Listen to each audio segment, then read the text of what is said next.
तो अभी ध्यान है, ये ध्यान के ऊपर भी क्लैरिटी है कि नहीं, मोक्ष का स्वरूप क्या है, इसलिए मैंने कल भी पूछा था, मोक्ष का स्वरूप क्या है। स्वरूप होगा तो ये हमारा ध्यान वहाँ लगेगा। मोक्ष का क्या स्वरूप है, गुड्डी बता। मतलब अपने आप में आप हम्म। रहोगे। सतत अपने आप में स्वभाव। रहना, सतत का मतलब लगातार रहना, लगातार एक पल भी नहीं छूटना, अपने आप में रहना। अपने आप का मतलब मात्र ज्ञाता दृष्टा। और जब तक उसमें 13वां प्रस्थान है तो उसमें मन वचन काया के योग को परमिट किया है, क्योंकि वो परमिट इसलिए किया है कि वो तो होंगे ही, आपके हाथ में ही नहीं है। जो एक अगर नाम कर्म से आपका शरीर अवतरण हो गया तो वो शरीर की प्रकृति कैसा करेगा, तो आप क्या कर सकते हो उसमें, कुछ नहीं कर सकते। तो शरीर को मार दें ऐसा भी आज्ञा नहीं है कि मुक्त होना है इसलिए मैं शरीर को मार दूं, मैं शरीर नहीं हूँ। वो भी नहीं, वो भी आग्रह नहीं है। जो है अपना आप मर जाएगा, चला जाएगा बस।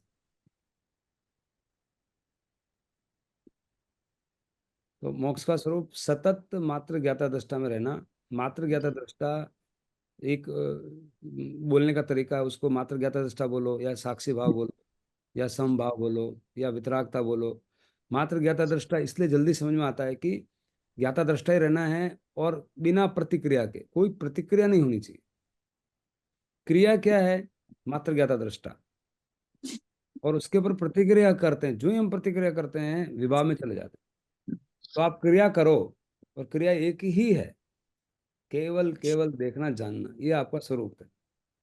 मतलब भगवान ने एकदम खूंटा खूंटी मार दी, भाई तो हिल मत, एक तरह से। फिर बहुत तड़बड़ाया हिलना नहीं है। ऐसे कैसे हो सकता है, हिलेंगे नहीं तो कैसे चलेगा। तो उसकी आज्ञा दे दी, चलो इरियापतिक तुम्हारा परमिटेड है, इरियापतिक कर्म परमिटेड है। इरियापतिक का मतलब ऐसा कर्म जिसमें आपकी आत्मा में हलन चलन नहीं हो, यानी कि क्रोध मान माया लोभ भय शोक चिंता में आप नहीं जाओ। ऐसे अगर आप क्रिया कर सकते हो तो करो, कोई दिक्कत नहीं। और ऐसे क्रिया, यही तो तप है, तपस्या यही है कि मैं उधर नहीं जाऊं। कोई भी प्रसंग बने, कोई भी चीज बने, मेरे व्यवहार में मेरी मजबूरी है कि खाना खिलाना पड़ेगा शरीर को, या बच्चे परिवार हैं, पहले तो शादी कर लेकिन अभी एकदम संतत्व आ गया, भाई भाई संतत्व मत करो, जो पहले है उनको तो संभालो। एकदम संतत्व उतर जाए, और वो भी अगर आज्ञा से उतरे हैं, वो भी साथ में आए, तो इससे बड़ी बात नहीं, कुछ नहीं हो सकती। बट उनकी आगे भगवान नहीं गए 1 साल तक। भाई ने बोला कि मेरी माँ ऐसी तब क्या उनका तकलीफ, पिताजी को बीमार थे जो, फिर भाई ने नहीं गए, उनकी आज्ञा नहीं थी। भगवान महावीर नहीं निकले। क्या नाम था उनके भाई का, नंदी। नंदीवर्धन। नंदीवर्धन। हाँ, नंदीवर्धन जी। तो बिना आज्ञा के नहीं निकले भगवान। वो तो सब समझ रहे हैं, सब जान रहे हैं, देख रहे हैं। बट उसमें भी व्यवहार की जगह थी। किसी एक जीव मात्र को तकलीफ नहीं देना उनको, तो भाई को कैसे देंगे। और अपनी अपनी साधना तो फिर भी हो सकती है, भगवान को तो पता था कि भी ठीक है मेरी अपॉर्चुनिटी यहाँ, तो भी मैं कर सकता हूँ।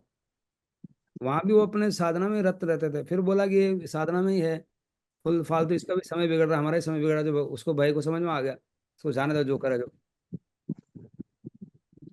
ऐसा है। तो ये ध्यान का स्वरूप जो है ना, जब तक ध्यान का स्वरूप समझ में नहीं आता है, मेन है स्वरूप। स्व मतलब इन, रूप मतलब फॉर्म, इन फॉर्म। जब तक आदमी इन्फॉर्म्ड नहीं है तब तक आदमी को मिथ्यादर्शी या इग्नोरेंट है। इन्फॉर्म्ड है वो सुख है, अनइन्फॉर्म्ड वो दुख है। सुख दुख की बहुत सिंपल परिभाषा है।